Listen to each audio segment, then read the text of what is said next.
Hi friends, स्वागत है आपका मेरे यूट्यूब चैनल में। तो आज की ऑनलाइन क्लास में हम देखते हैं, सबसे पहले त्रिभुज को देखेंगे हम। ठीक है, त्रिभुज मतलब ट्रायंगल। तो त्रिभुज क्या होता है, यहाँ आपको दिख रहा होगा एक समकोण त्रिभुज बना हुआ है। ये कैसा त्रिभुज है? ये समकोण त्रिभुज। ठीक है, तो समकोण त्रिभुज क्या होता है? इसमें दो भुजाएं एक दूसरे के ऊपर लंबवत होती हैं और एक तिरछी भुजा होती है। समकोण त्रिभुज में एक कोण 90 डिग्री होना जरूरी है। तो 90 डिग्री के सामने वाला जो भुजा होगी, 90 डिग्री के सामने वाली भुजा, उसे कर्ण बोलते हैं। और यहाँ थीटा होता है। अगर थीटा के सामने वाली भुजा लंब कहते हैं। थीटा चेंज भी हो जाता है। अगर हम थीटा ये लेंगे तो इसके सामने वाली भुजा ये हो जाएगी, तो लंब ये हो जाएगा, आधार ये हो जाएगा। और जब हम थीटा ये ले रहे हैं तो थीटा के सामने ये लंब रहेगा और ये आधार रहेगा। ठीक है, यहाँ से एक पाइथागोरस प्रमेय भी निकलती है। कर्ण का स्क्वायर बराबर लंब का स्क्वायर प्लस आधार का स्क्वायर। ठीक है, तो त्रिभुज का एरिया निकालने के लिए, त्रिभुज का एरिया निकालने के लिए मतलब क्षेत्रफल निकालने के लिए एक फॉर्मूला है जो किसी भी त्रिभुज में हम लगा सकते हैं। फॉर्मूले वो याद कराऊंगा मैं जो तुम किसी भी त्रिभुज में लगा सकते हो।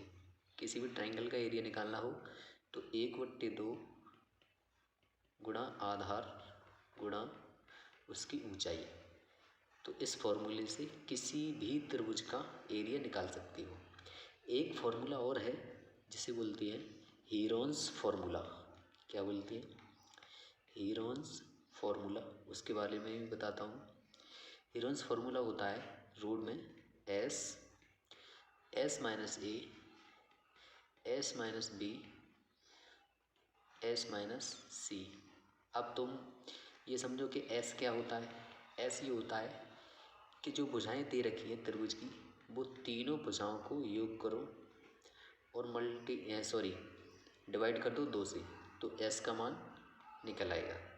तो जब एस का मान निकाल लेंगे तो वो इसमें फिट कर देंगे। ठीक है, यहाँ एस की जगह, यहाँ एस की जगह, यहाँ एस की जगह, यहाँ ए बी सी मतलब त्रिभुज की भुजाएं। तो सीधा सीधा, ठीक है, तो ये केवल फॉर्मूला ये याद रखना, ये बहुत कम आएगा जब कोई त्रिभुज का फॉर्मूला, त्रिभुज का क्षेत्रफल निकालोगे तो ये फॉर्मूला किसी भी त्रिभुज के लिए, और ये किसी भी त्रिभुज का एरिया निकालना हो तो हम लगा सकते हैं। तो देखिए, आपको स्क्रीन पर एक क्वेश्चन दिख रहे होंगे। तो सबसे पहले पहला क्वेश्चन देखते हैं इसमें। ठीक है, देखिए पहला क्वेश्चन है, किसी त्रिभुज की भुजाएं क्रमशः 15 सेमी, 13 सेमी, 14 सेंटीमीटर। अब देखिए त्रिभुज किसी भी की बात कर रहा है, तो किसी भी त्रिभुज के लिए हम कैसा भी त्रिभुज बना लेंगे। इसकी भुजाएं 15 सेमी, 13 सेमी और 14 सेंटीमीटर है। क्षेत्रफल ज्ञात कीजिए। तो सीधा सीधा एरिया पूछा है। अब हम इसमें 1/2 आधार गुणा ऊंचाई लगा नहीं सकते, क्योंकि ऊंचाई हमें ज्ञात नहीं है। ऊंचाई क्या होती है? ये ऊंचाई होती है। अगर तुम समझ रहे हो कि ऐसा त्रिभुज बना लो तो ऊंचाई ये हो जाएगी, तो समकोण त्रिभुज उसने बोला नहीं है, तो इस वजह से समकोण त्रिभुज नहीं बना सकते। तो त्रिभुज हम कैसा भी बनाएंगे, अगर उसकी ऊंचाई पता हो तो सीधा सीधा 1/2 आधार गुणा ऊंचाई कर देंगे। लेकिन अब इसमें हीरोन्स फार्मूला लगेगा, क्योंकि इसमें ऊंचाई नहीं पता है। तो हीरोन्स फार्मूला के लिए सबसे पहले एस का मान निकालो। एस का मान ए प्लस बी प्लस सी बट्टे 2। ए की जगह यही त्रिभुज की भुजाएं सभी रख लो इसमें, और तीनों को ऐड करो। तो तीनों को ऐड किया, 5 और 4 9, 3 12 हासिल 1, 1 2 3 और 1 हासिल का 4/2। तो ये कट के कितना आया?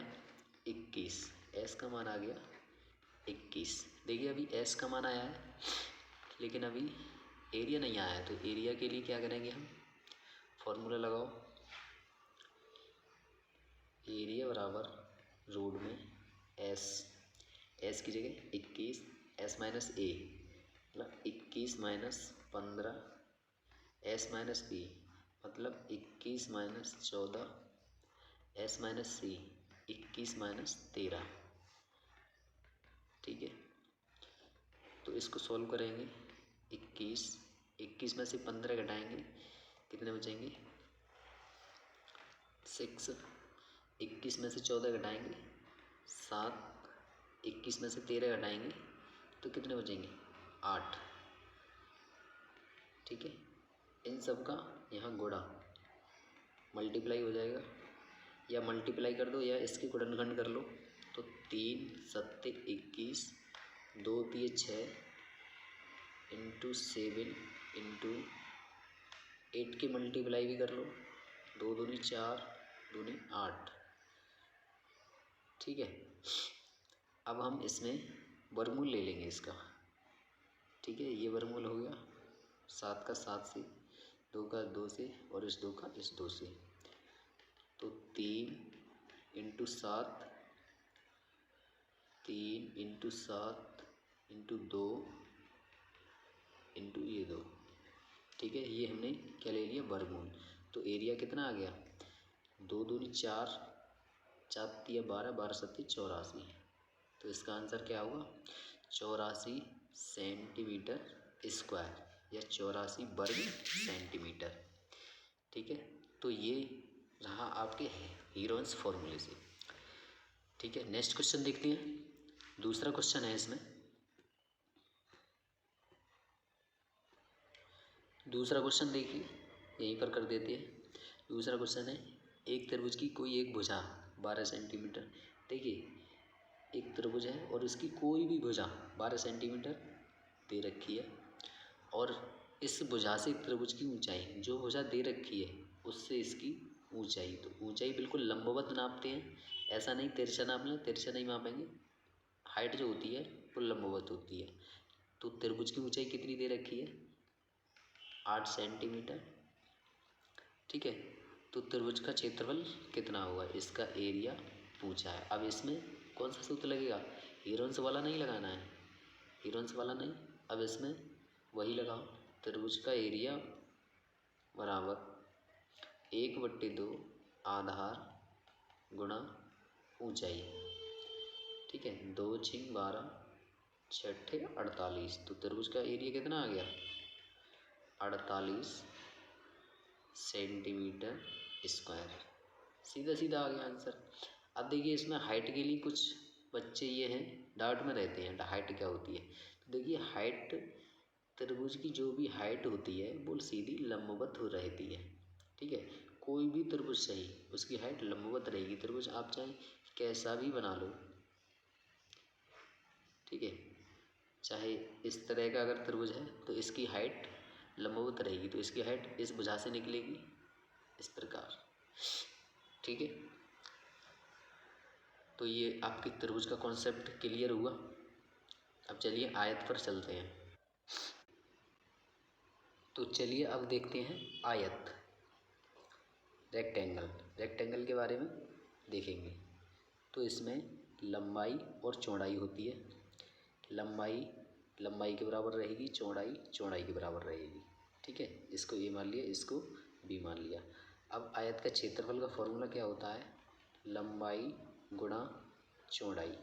ठीक है, लंबाई इंटू चौड़ाई, ये आयत का एरिया निकलता है इससे। तो एरिया बराबर ए इंटू बी, ये इसका फॉर्मूला हो गया। ठीक है, तो इसका पहला क्वेश्चन देखिए, इसमें लिखा हुआ है एक आयत की लंबाई और चौड़ाई क्रमशः 10 सेमी तथा 8 सेंटीमीटर है। एक आयत बनाया हमने और इसकी लंबाई और चौड़ाई कितनी है 10 और 8 सेंटीमीटर। आयत का क्षेत्रफल पूछा है उसने, तो क्षेत्रफल के लिए वही फॉर्मूला लगा दो, यही लंबाई इंटू चौड़ाई। तो कितना हो गया 10 अट्ठे 80 सेंटीमीटर स्क्वायर। ठीक है, ये आयत का एरिया निकल आया था। ये तो आसान है। देखिए दूसरा क्वेश्चन क्या है, हमारा दूसरा क्वेश्चन है किसी आयत का परिमाप 56 सेंटीमीटर है। अब देखिए, परिमाप की बात कर रहा है तो परिमाप को सबसे पहले हम समझेंगे परिमाप क्या होता है।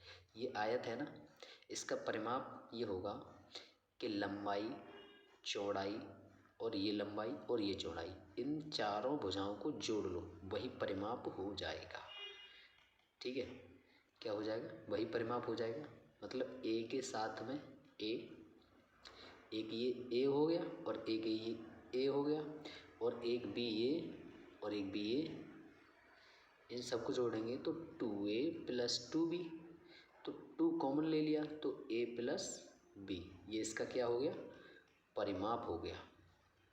ठीक है, तो इसे रटना नहीं है, इसको बिल्कुल मत रटो, केवल इतना समझो कि सभी भुजाओं का योग परिमाप होता है। अब इतना याद रखने से तुम्हें त्रिभुज का अगर परिमाप निकालना होगा तो वो भी इसी से निकल आएगा, सभी भुजाओं का योग परिमाप होता है।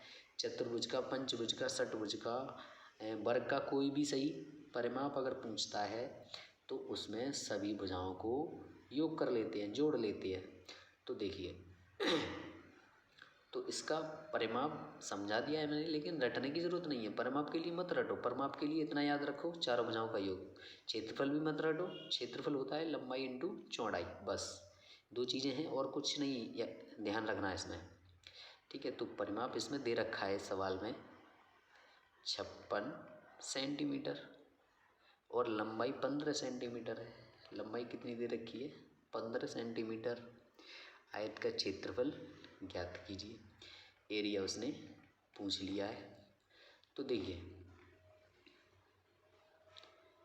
इसमें लंबाई 15 सेंटीमीटर, चौड़ाई तो पता नहीं है, लेकिन लंबाई इसमें 2 होती है ना, लंबाई प्लस लंबाई, चौड़ाई भी 2 होती है, चौड़ाई प्लस चौड़ाई, तब जाके परिमाप बनता है, सभी भुजाओं का योग होता है। तो लंबाई एक 15 है तो दूसरी लंबाई कितनी होगी, दूसरी भी 15 ही होगी। चौड़ाई तो पता नहीं है, ठीक है, तो इनको पहले ऐड कर लेते हैं। चौड़ाई पता करेंगे तभी तो हम इसका एरिया निकाल पाएंगे। और परिमाप दे रखा है कितना, 56 सेंटीमीटर। तो 15 और 15 30, 30 इधर माइनस हो जाएंगे तो 2b बराबर 56 में से 30 घटाओ, कितने बचे 26। b बराबर कितना आ गया, 13 दूनी 26, 13 आ गया। b बराबर कितना आ गया 13।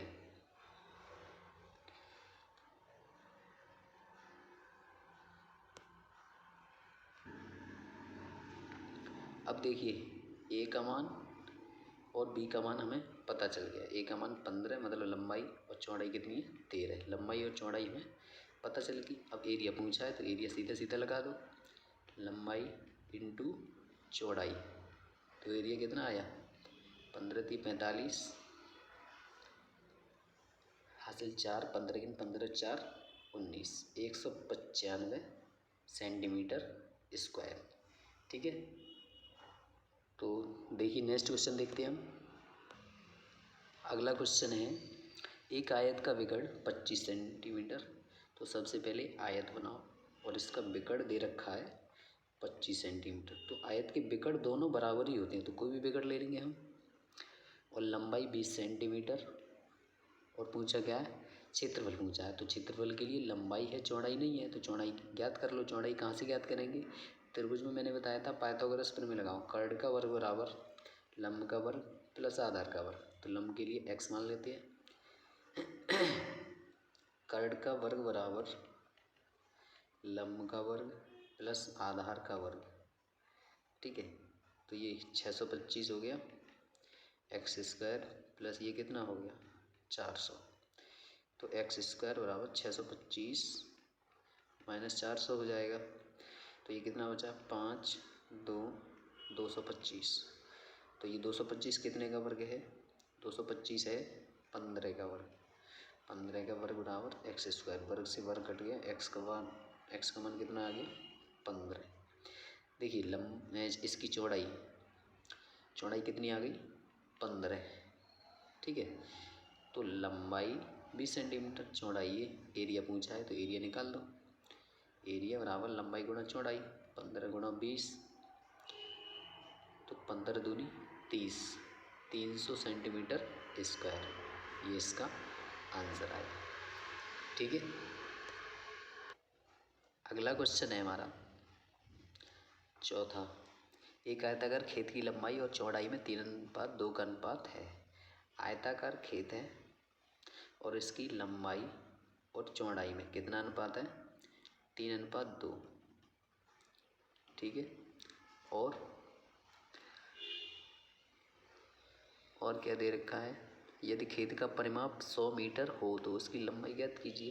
परिमाप देखिए, परिमाप दे रखा है उसने 100 मीटर, तो उसका पूछा गया है लंबाई ज्ञात कीजिए। तो लंबाई कैसे ज्ञात करेंगे? इसके लिए सबसे पहले 3x, ये 3 अनुपात कितना दे रखा है 2, तो इसके लिए 2 मान लेंगे। तो 3x और 2x, लंबाई हमने मान ली 3x और चौड़ाई मान ली हमने 2x। तो परिमाप क्या निकलेगा? परिमाप ये निकलेगा कि लंबाई 2 बार जुड़ दी है, ये लंबाई और ये लंबाई, तो 3x प्लस 3x, और चौड़ाई भी 2 बार जुड़ती है, तो 2x प्लस 2x बराबर क्या रहेगा? इक्वल टू परिमाप, परिमाप कितना है 100 मीटर। तो 3x और 3x 6x, 2x और 2x 4x इक्वल टू 100। 6 और 4 कितने हो गए? 10x equal to 100। x is equal to 100 upon 10। x का मान कितना आ गया? 10। x का मान इसमें रखेंगे हम, तो 3 9 30, लंबाई आ गई 30। x का मान इसमें रखेंगे हम, तो चौड़ाई आ जाएगी कितनी? 10 दूनी 20। अब एरिया पूछा है, तो सॉरी लंबाई पूछी है, तो लंबाई उसकी 30 मीटर। ठीक है, ये इसका आंसर हो जाएगा। चलिए नेक्स्ट क्वेश्चन देखते हैं हम, 5वां। किसी आयताकार हल की चौड़ाई उसकी लंबाई की 3/4 है। आयताकार हल, इसकी चौड़ाई लंबाई की 3/4 है, तो लंबाई को हम मान लेते हैं सबसे पहले। जबकि फर्श का क्षेत्रफल एरिया कितना दे रखा है? 768 वर्ग सेंटीमीटर, सेंटीमीटर स्क्वायर। इसमें देखिए एरिया दे रखा है 768 सेंटीमीटर स्क्वायर, तो हॉल की लंबाई और चौड़ाई का अंतर पूछ रहा है। तो लंबाई और चौड़ाई पता करेंगे तभी तो अंतर निकाल पाएंगे। तो हमने इसकी आयताकार हॉल की चौड़ाई उसकी लंबाई की 3/4 है, तो लंबाई को हम मान लेते हैं 4। तो इसका 3/4 कितना होगा? 3 हो जाएगा। तो लंबाई चौड़ाई कितनी हो गई? 3 हो गई। लंबाई 4 चौड़ाई 3, ये अनुपात में है। ये लंबाई का अनुपात चौड़ाई से 4:3 है। अब फर्श का एरिया दे रखा है 768, इससे लिंक करके निकाल लेंगे हम। यहाँ पर x मान लो, 4x और 3x। तो एरिया का फॉर्मूला क्या होता है? लंबाई इंटू चौड़ाई इक्वल टू एरिया। एरिया कितना दे रखा है? 768, तो 4×12, एक्स स्क्वायर बराबर 768, एक्स स्क्वायर बराबर 768, और ये 12 नीचे आ जाएंगे। 12 से इसको काट दो, 12×6 72, 12×4 48, एक्स स्क्वायर बराबर 64। एक्स बराबर कितना आ जाएगा? ये 8 का वर्ग है। एक्स का मान 8 आ गया, तो लंबाई कितनी रहेगी? 4×8 32, और चौड़ाई कितनी रहेगी? 3×8 24। ठीक है, लंबाई 42, चौड़ाई 24। अब उसने पूछा क्या है? अंतर। अंतर मतलब इनमें अंतर देख लो अब कितना है? 18 का अंतर है। ठीक है, तो इसका राइट आंसर क्या हो जाएगा? 18।